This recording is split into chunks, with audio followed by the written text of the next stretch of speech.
और ना वो नवाज शरीफ डरपोक भगौड़े के मुंह से एक आवाज निकली, क्योंकि ये गुलाम है तुम्हारे, ये पैसे के गुलाम है, इनका पैसा बाहर पड़ा है। और इनको जो भी साजिश के तहत, पाकिस्तानियों सुनो, जिस साजिश के तहत इनको हुकूमत दिलवाई गई, मैं अपने सारे इदारों से पूछता हूं कि क्या तुम्हारा जो न्यूक्लियर प्रोग्राम है इनके हाथ में, क्या ये हिफाजत कर सकते हैं? क्या न्यूक्लियर प्रोग्राम इन दो डाकुओं के हाथ में जिनके पैसे बाहर पड़े हुए हैं? क्या पाकिस्तान हमारी सालमती इन चोरों के हाथों में डाल रहे हो? क्या आपको कोई खौफे खुदा नहीं है? और मैं अपने पाकिस्तानियों आप सबको आज पैगाम देना चाहता हूं कि आपने जब तक इलेक्शन का ये गवर्नमेंट अनाउंस नहीं करती, जब तक हम इलेक्शन इनसे जबरदस्ती नहीं करवाते, हमने सड़कों पे होना है, हमने मुजाहरे करने हैं।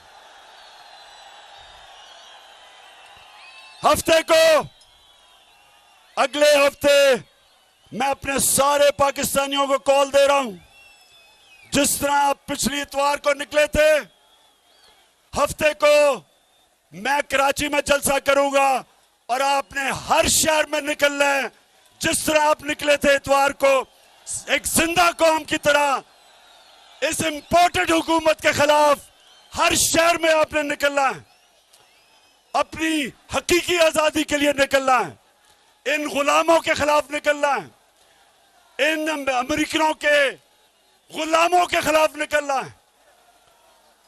मैं आज अपनी कौम को पैगाम देना चाहता हूं कि यह फैसला कुन वक्त है पाकिस्तान की तारीख का, यह फैसला कुन वक्त है कि क्या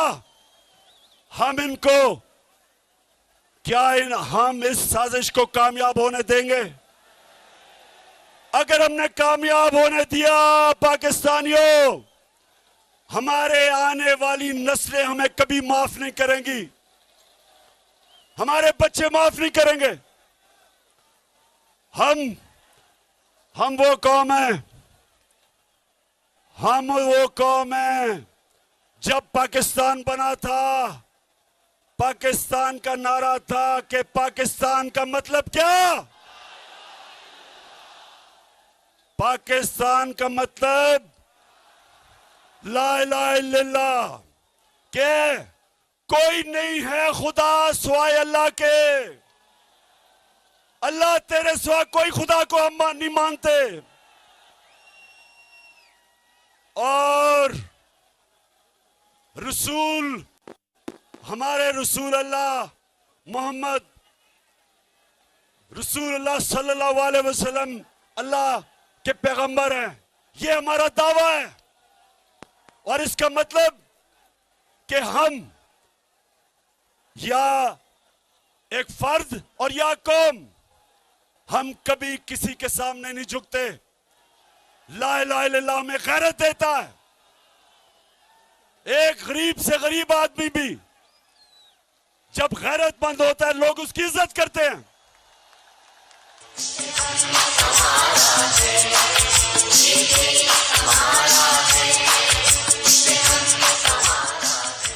मेरे नौजवानों, आज आपने मेरे से वादा करना है कि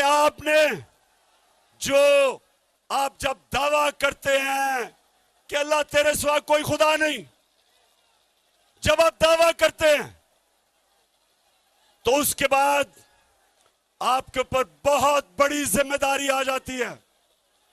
ना आप किसी के सामने झुकते हैं, ना किसी सुपर पावर के सामने झुकते हैं, ना आप झूठ के सामने झुकते हैं। ला इलाहा इल्लल्लाह एक वादा है, एक आप अल्लाह से ओथ लेते हैं। और मैं आज अपनी कौम को कहना चाहता हूं कि ये वक्त आ गया है कि हम ला इलाहा इल्लल्लाह के ऊपर खड़े हों। जो भी मर्जी कहे कि जी बेगर्स आर नॉट चूजर्स, कि हम मकरूज हैं और गुलाम हैं। शहबाज शरीफ तुम गुलाम हो, तुम एक करप्ट आदमी हो। तुम इस मुल्क के 40 अरब रुपए उसका तुमने जवाब देना है। जो आदमी करप्ट होता है वो हमेशा गुलामी करता है, वो हमेशा जूते पॉलिश करता है। चेरी ब्लॉसम, आपको तो शुरू से बूट पॉलिश करने की आदत पड़ी हुई है। आप तो पैसे के गुलाम हो। ये चक्कर मार रहे हो कायदे आजम के मजार पे गए हो, शर्म करो। कहां कायदे आजम और कहां तुम्हारा सारा चोरों का टब्बर। और अगर ये नवाज शरीफ समझ रहा है कि ये अब NRO 2 लेके वापस आ जाएगा, पहले मुशर्रफ ने NRO 1 दिया था, अब ये समझ रहा है कि इसको NRO 2 मिल जाएगा। नवाज शरीफ किसी गलत फहमी में ना रहना। इमरान खान तुम्हारी इंतजार कर रहे हैं यहां। मैं और मेरी कौम तुम्हारी इंतजार कर रही है। तुम किसी गलत फहमी ना रहना कि वो सारा जो लंदन में अरबों रुपए के घरों में रहते हैं चोरी के पैसे पे, पहले चोरी की, मुशर्रफ ने जुर्म किया पाकिस्तान से इनको NRO देके, अब फिर तैयारी करके बैठा सारा टब्बर कि फिर आएगा, फिर NRO लेगा, फिर लूटेगा, फिर पैसा चोरी करेगा, फिर पैसा बाहर लेके जाएगा। नवाज शरीफ वो टाइम खत्म हो गया तुम्हारा। और मेरे नौजवानों, आप तैयार हो जाओ, आप तैयार हो। मैं आपके साथ अब सड़कों पे निकलूंगा, हर शहर में निकलूंगा, तब तक निकलता रहूंगा जब तक तुम इलेक्शन हम तुम्हारे से जबरदस्ती इलेक्शन करवाएंगे। क्यों डर रहे हो इलेक्शन से? बताओ। हर रोज 3 साल से मैं सुनता था कि इमरान खान तो पब्लिक में जाएगा तो इसको अंडे पड़ेंगे। अब पता चलेगा कि अंडे पड़ेंगे किसको जब पब्लिक में आओगे आप। तो मैं सारों को, जितने भी तुम हो, चोरों का टोला, सब मिल जाओ। इंशाअल्लाह कामयाबी अल्लाह देता है, कोशिश इंसान करता है। इंशाअल्लाह तुम सब इकट्ठे हो जाओ। जब भी इलेक्शन होगा, अब जो पाकिस्तानी कौम तुम्हारे से करेगी, तुम हमेशा के लिए दफन हो जाओगे। पाकिस्तानियों, मैं आज आखिर में एक बात करना चाहता हूं कि वो पेशावर पख्तूनख्वा वो लोग थे जिन्होंने जब मुशर्रफ पाकिस्तान की अमेरिका की जंग में लेके गया, सबसे ज्यादा कुर्बानी अब पख्तूनख्वा के लोगों ने दी। 700 पुलिस वालों ने शहादतें दी पख्तूनख्वा के अंदर। कबायली इलाके के लोगों ने सबसे ज्यादा कुर्बानियां दी। नकल मकानी करनी पड़ी, घर तबाह हो गए, ड्रोन अटैक्स हुआ। और जब मैंने कहा था कि मैं अमेरिका को बेस नहीं दूंगा, एब्सोल्युटली नॉट, इंटरव्यू में, वो इसलिए नहीं, इसलिए मैं कभी अपनी कौम को इस्तेमाल नहीं होने दूंगा। जो भी मेरी फॉरेन पॉलिसी थी वो अपनी कौम की बेहतरी के लिए थी। मैं किसी और के लिए अपनी कौम को कुर्बान नहीं करने के लिए तैयार। जब, और मुझे कभी नहीं, मैं 2-3 आपको बातें बताऊं। यहां हमारी एक तरफ हम अब एक तरफ अमेरिका की जंग लड़ रहे हैं, दूसरी तरफ हमें जलील कर रहे हैं। उसामा बिन लादेन को पाकिस्तान में कत्ल कर दिया के रेमंड डेविस ने 2 पाकिस्तानियों को लाहौर शहर में कत्ल कर दिया। कोई नहीं पकड़ा, किसी ने नहीं उसको पकड़ा, भेज दिया बाहर। सिहाला के अंदर 2011 में अमेरिकनों ने 26 पाकिस्तान के फौजियों को शहीद किया। जंग उनके लिए लड़ रहे हैं, हमारे फौजियों को वो मार रहे हैं। फौजी हमारे जितनी कुर्बानियां उन्होंने दी, कितनी बेचारी उनकी औरतें बेवा हो गई। सिहाला में जब 26 मरे तो मैं एक कैप्टन के घर गया, उसकी बेवा को मिला। 20-22 साल की औरत, बच्चा उसने पकड़ा हुआ। कभी नहीं मुझे भूलता उसने मुझे क्या कहा। कहती, इमरान खान, मेरे दिल में जो गुस्सा है कि जिनके लिए हम जंग लड़ रहे थे उन्होंने मेरे खामद को शहीद किया। तो पाकिस्तानियों, मेरा ये वादा है कि कभी आगे से मैं अपनी कौम को, जब भी अल्लाह ने मुझे मौका दिया इक्तदार में या अपोजिशन में, कभी मैं अपनी कौम को किसी और की जंग में शिरकत नहीं करने दूंगा, अपने लोगों को नहीं कुर्बान करने दूंगा।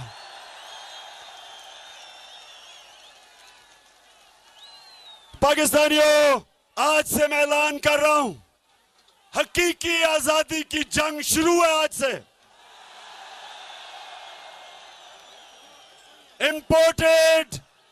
इंपोर्टेड हुकूमत नामंजूर, इंपोर्टेड हुकूमत नामंजूर। हम निकलेंगे शहरों में, इमरान खान शहरों में निकलेगा, गलियों में निकलेगा। आपने मेरे साथ निकलना है। जब तक आप मेरे साथ निकलेंगे, हाथ खड़ा करके बताएं। इंशाअल्लाह मेरे सारे एमएनएस, एमपीज, सबको आज मैं कह रहा हूं, अपने अपने हलकों में जाओ, अपने लोगों को तैयार करो।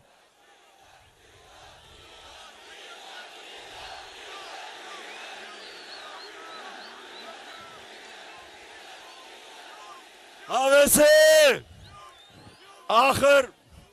आखिर में मैं जरा डीजल की बात करना चाहता हूं।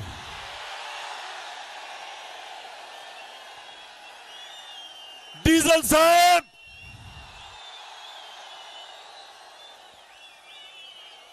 तीस साल से तुम इस्लाम को बेच रहे हो, 30 साल से। लेकिन अल्लाह, मैं तेरा शुक्र अदा करता हूं कि उसने किसको एजाज दिया, यूनाइटेड नेशंस के अंदर जाके इस्लामोफोबिया के खिलाफ करारदाद मंजूर करवाई। और जो हमारे नबी सल्लल्लाहु अलैहि वसल्लम के उनकी शान में गुस्ताखी करते थे, वो मेरी तरह के गुनाहगार इंसान को अल्लाह ने एजाज बख्शा। डीजल तुम्हें नहीं बख्शा, क्योंकि तुम बदनीयत हो। तुम इस्लाम को जाती मुफादात के लिए इस्तेमाल करते हो।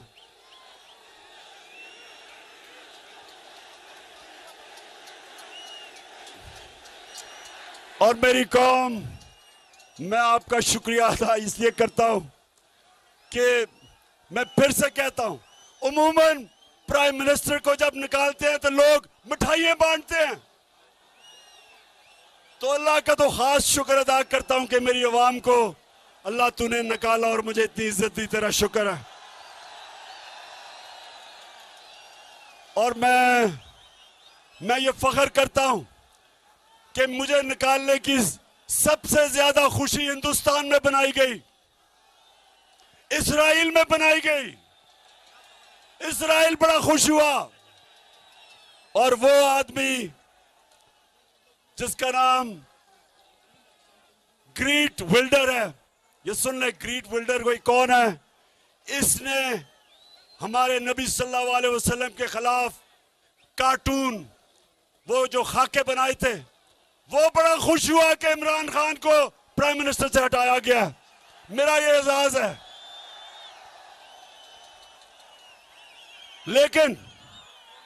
लेकिन पाकिस्तानियों, आपको पता है कि आपका कप्तान आखिरी गेंद पे लड़ने वाला है, और मैं अब इनको मुकाबला करके दिखाऊंगा, इन चोरों को। और इनको मैंने पहले भी कह दिया था कि मैं हुकूमत के अंदर वैसा नहीं, जितना खतरनाक हुकूमत के बाद तुम्हारे खिलाफ होऊंगा।